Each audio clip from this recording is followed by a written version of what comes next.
Yeah, so today is the first call. I'm just going to introduce myself briefly.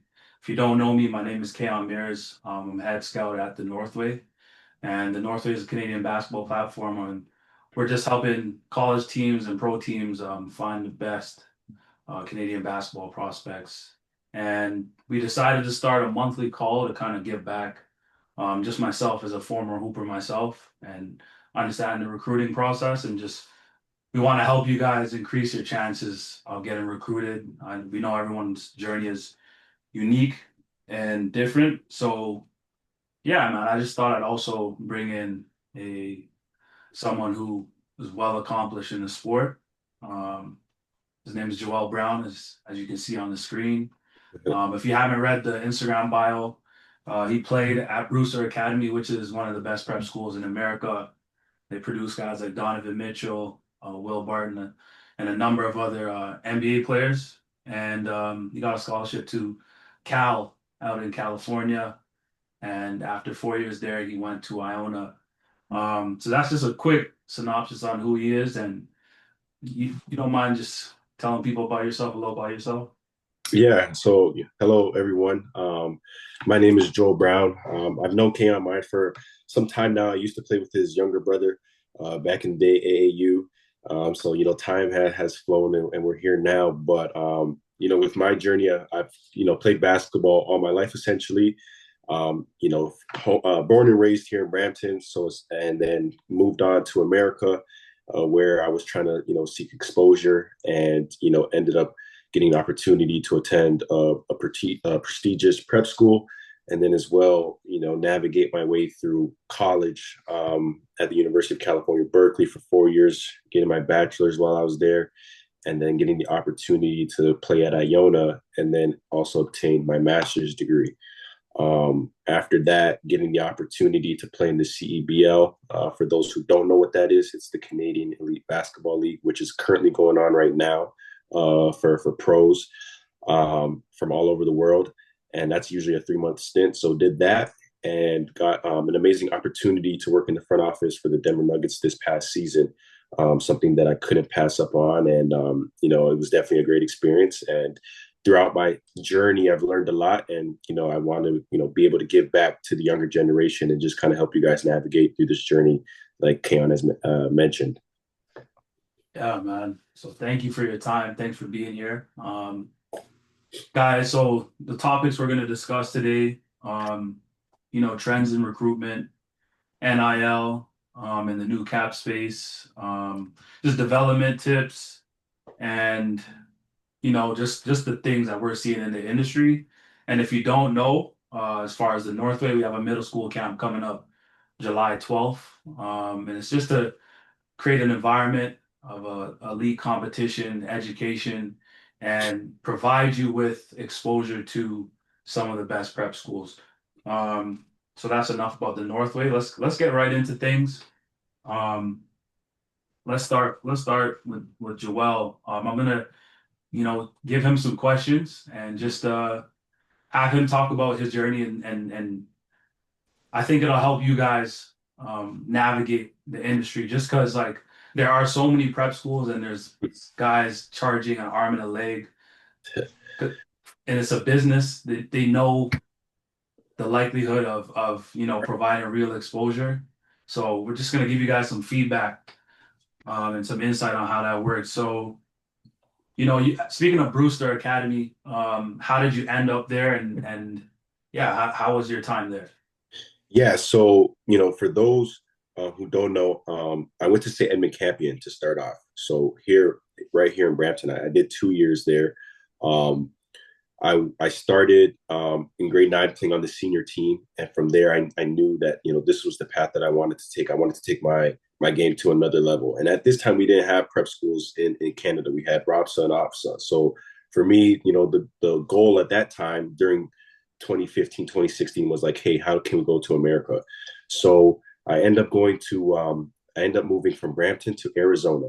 I go to Arizona for 1 year at Bella Vista, and I ended up doing a year there, but it wasn't giving me the right exposure. And this is something that we could dig into a little bit deeper in terms of when picking out a prep school, like going to a school that's actually going to give you what you need or what you're looking for. Because, like I said, some schools are just here to kind of grab your money.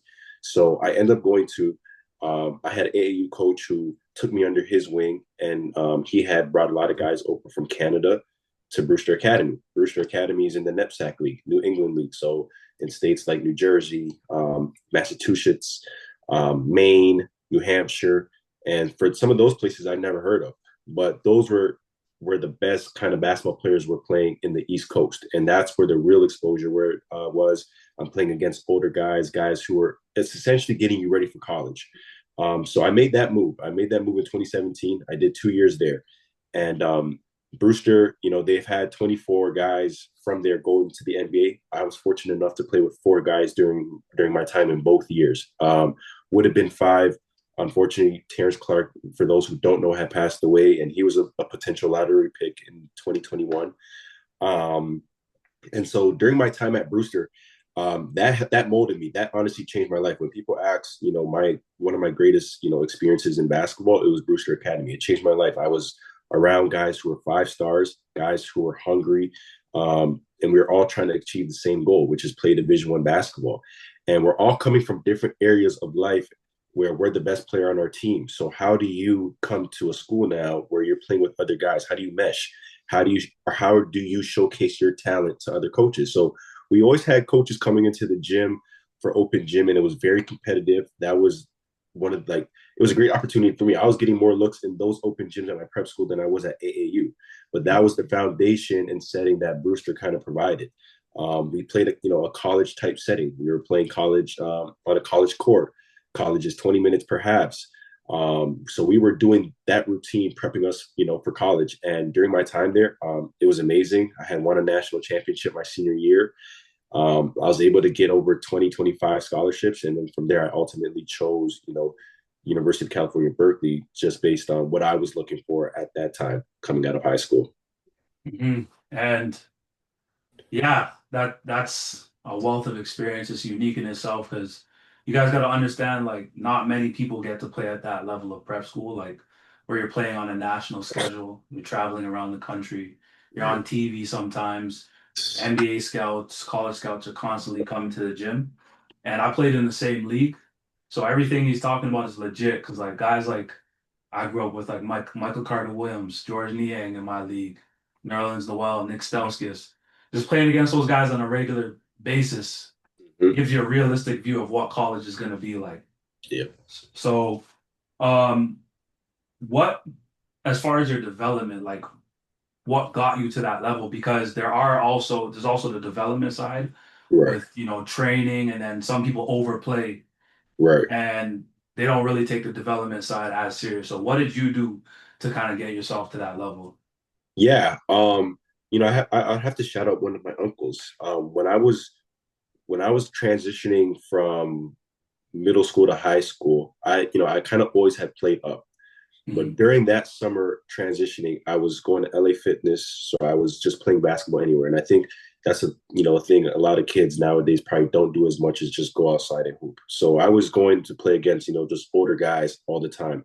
I was playing in men's league, and so for that reason, I was at that time 12, 13, 14 playing against guys who were 25, 30 who played pro overseas or played in college. So I was trying to get to their level.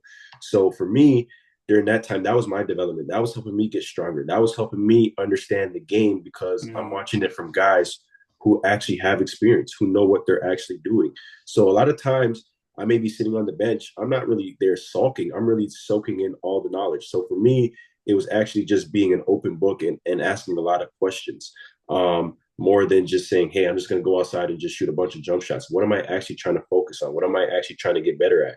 And, for me, and understanding, one tip I could tell for anyone that's looking to get into school, especially when you're coming out of high school, is, 2 things that coaches, look for. Can you play defense, and can you not turn over the basketball? So for me, understanding that mindset, I was like, you know what? I need to work on my defense. I want to be one of the best defenders. And so when I got to Brewster, coach would always put me up against the best offensive player on the other side because I knew that was my strength. I knew that was going to help me get my exposure. So during that time, I started to understand what is it that I'm really good at that I can excel. So for me growing up, everyone knew I was fast, so I can get in the paint and pass. So I wanted to excel at being a great passer. That's not going to turn over the basketball, but as well, I'm going to be a great defender like Patrick Beverly. We're going to, create havoc and whatnot. And it's the things that are not sexy to, most players, but it Mhm. helps you get on the court. And that was my development and understanding, how to differentiate myself from others. And so, yeah, so a lot of it was just really playing against older guys, but a lot of it was just really going outside and playing against my friends, going on the outside, playing out behind the school and whatnot. It doesn't always have to be in a nice basketball court. It's just going outside and actually, playing in. The more you do that, the more you actually see yourself getting better. And that's what, happened for me. And then getting to Brewster, playing in the gym with all those guys, it enhances your performance at all times. It's crazy you say that because it's like same way, just growing up around a lot of elite talent. There's a correlation. They always play up, and it fast tracks your development because you can't rely on your athleticism or if your size. You have to learn to think the game and play the game at an elite level. So that is a major key that you guys should take from Joel. And everyone wants to go Division 1, but obviously NIL, the transfer rule, things have changed drastically since, your first year at Cal.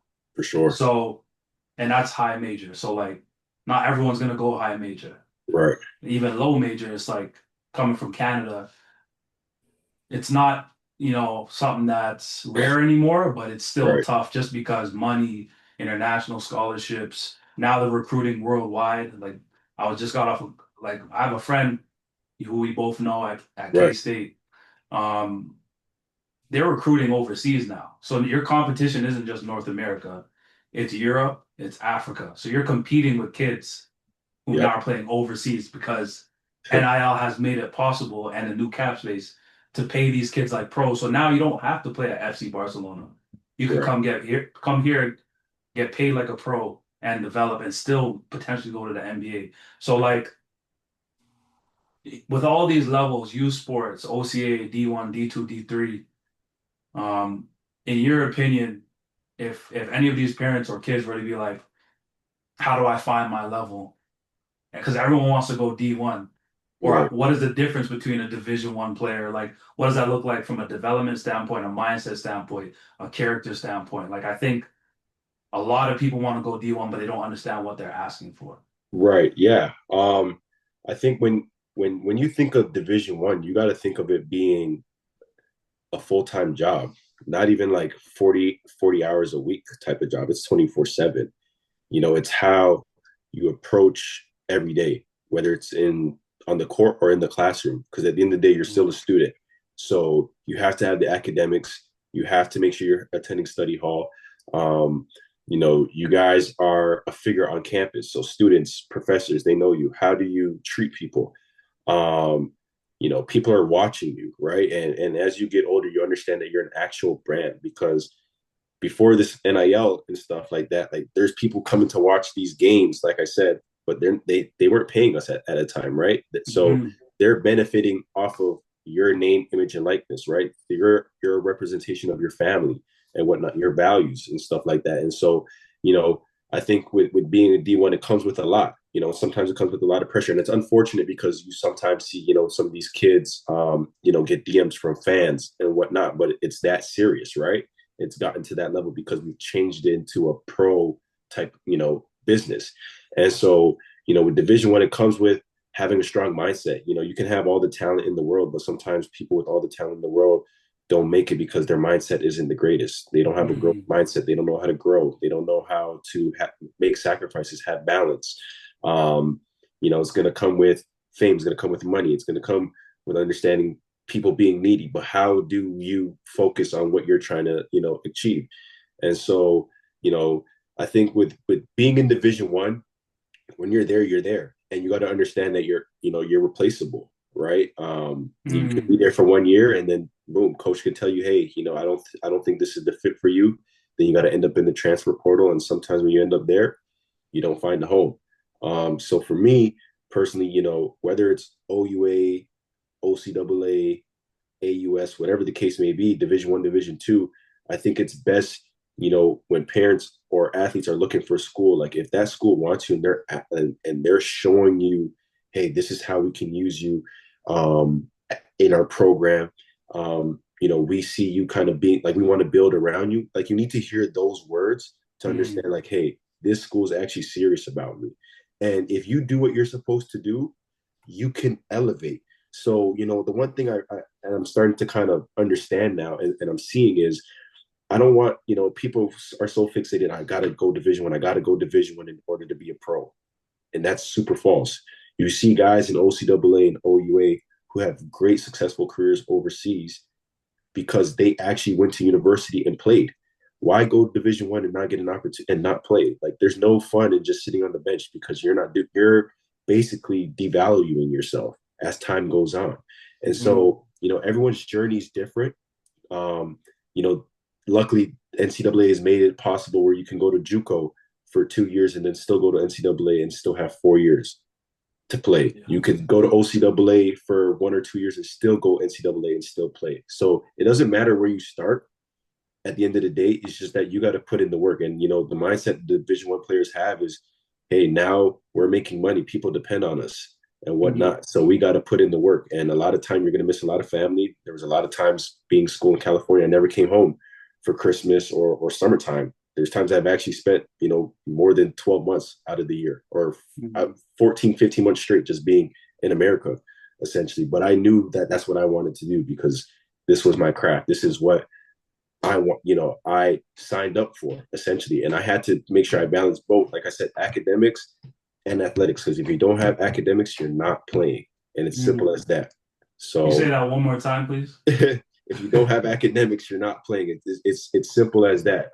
Because like I said, you have 12 guys, 15 guys on a roster. Usually they're going to play 8 to 10 guys, and you could be the best player, and it doesn't matter because there's a standard that all these schools hold. And like I said, you're replaceable. So if you're not doing your job, you're not holding up to your standard. You're not being a good person outside of the community. Like all those things matter because people talk, people know who you are, and word gets around fast. So if they hear a bad report, you're out of there.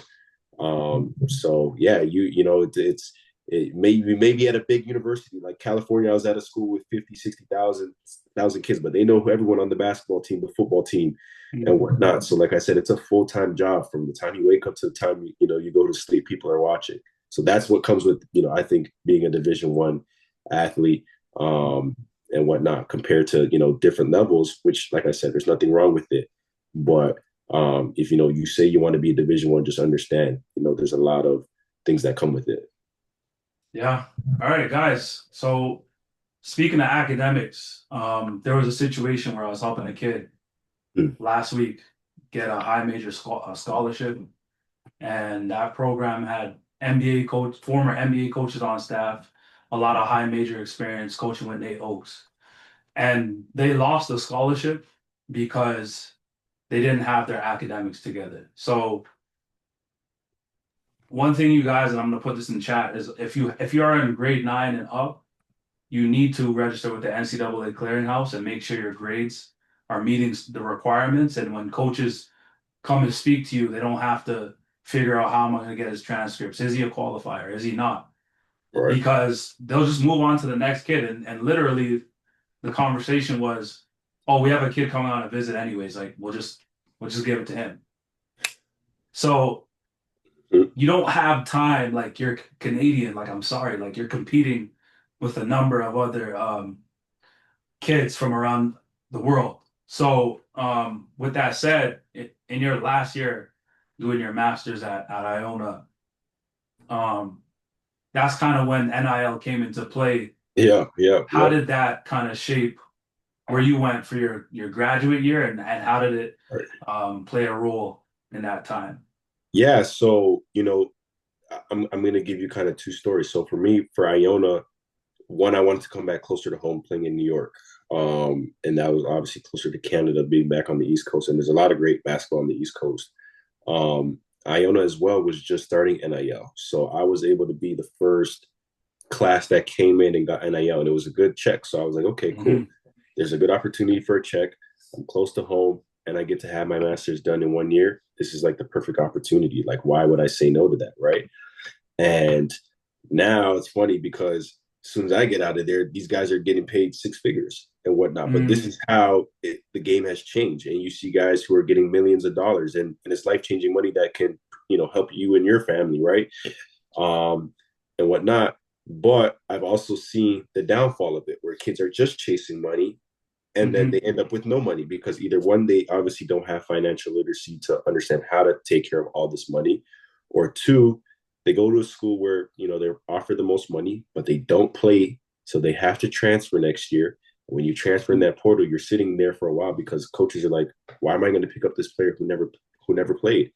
And then you end up probably going obviously a lower level, and then you end up not getting paid again hmm or getting paid the same amount. And so I've seen it, where some athletes have become entitled and whatnot. And it's something that is currently going on in NCAA. But at the same time, I'm happy for athletes to now benefit off of this. I just think I don't think you got to wait to college to benefit. I think you can start now at this young age if you hmm brand yourself the right way. Your Instagram looks a certain way. You're doing community outreach. Give back to your community. You guys are future leaders of this world. There's could be younger generations of kids younger than you that are going to be looking up to you. How can you give back to them and whatnot? Those are things that help you kind of build your own brand within the community, that you can start building sponsorships and whatnot. And that's what these athletes are learning to do now. And so for me, as I got out of college, I was learning a lot of this and trying to leverage, my own deals, just based on, going to smoothie shops near my school. Hey, I go here all the time. Like, I'm on the basketball team. This is how I can help. Boom. And we set up deals from there. And from that point, I was getting free smoothies. Kids were getting discounts at schools and whatnot. And so it doesn't matter what level you are, Division 1, Division 2, hmm OCAA, OUA, anybody can do this. Anybody. You just got to be willing to do it. I was a shy guy, but I had to get out of my own bubble and get out of my hmm own comfort zone and do this because, there's a lot of money out there to obtain in the right way. And I don't want that to be the main focus because all money is not good money. And sometimes, it could set you back. But, you should definitely take advantage when possible. And like I said, it doesn't start with just waiting until you get to college. It can start now by just giving back to your community and doing things voluntarily.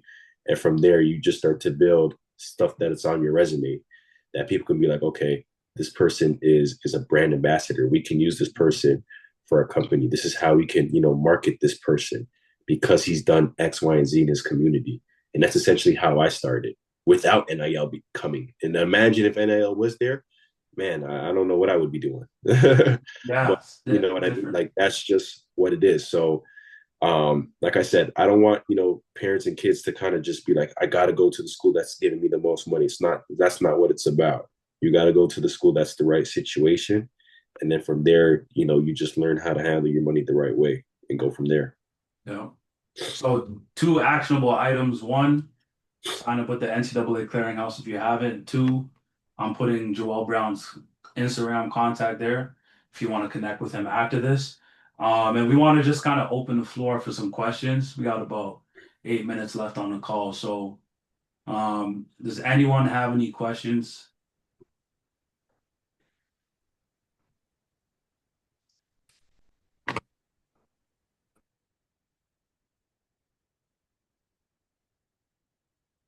No questions, guys? All right. All right. Well, that was the first call, and it was good. Joel, I just want to say I appreciate you coming out here and just sharing your experience with the next generation, giving these parents and these kids guidance. Just because there's a lot of mess out there. Hmm. If there's like one piece of advice that you could give to these guys to just take today and help them, propel, what would it be? One thing I would probably say is just believe in yourself. I think that's key. I think as you're going through this journey, there's going to be a lot of ups and downs. But that's what makes, this your journey and makes it fun. Because at the end of the day, you're the one that dictates where you're going to go in this. It's nobody else but you on this journey. So, take accountability, but as well, just believe in yourself. If this is something that you want to do, understand that you have to put in the extra work and sacrifice, because like Keon has said, this is not just kids that they're recruiting in Canada and North America. It's become a worldwide global game now. So how can differentiate yourself from others? So going forward, just like, if you believe in yourself, continue to put in the work, and the work will pay off. It's just, it takes time. At the end of the day, and you see guys like, Shane, these guys in the NBA, they weren't always rated top 5, top 10 coming out in America, but it took them time, and it's because they grinded. And you see these stories, it's possible.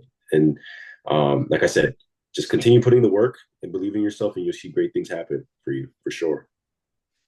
We have one question, Gifty. Tips on doing cold calls or connecting with coaches, and which social media is better? Um, I'll give it a quick answer, then Joel, you could kind of speak to it. Sure.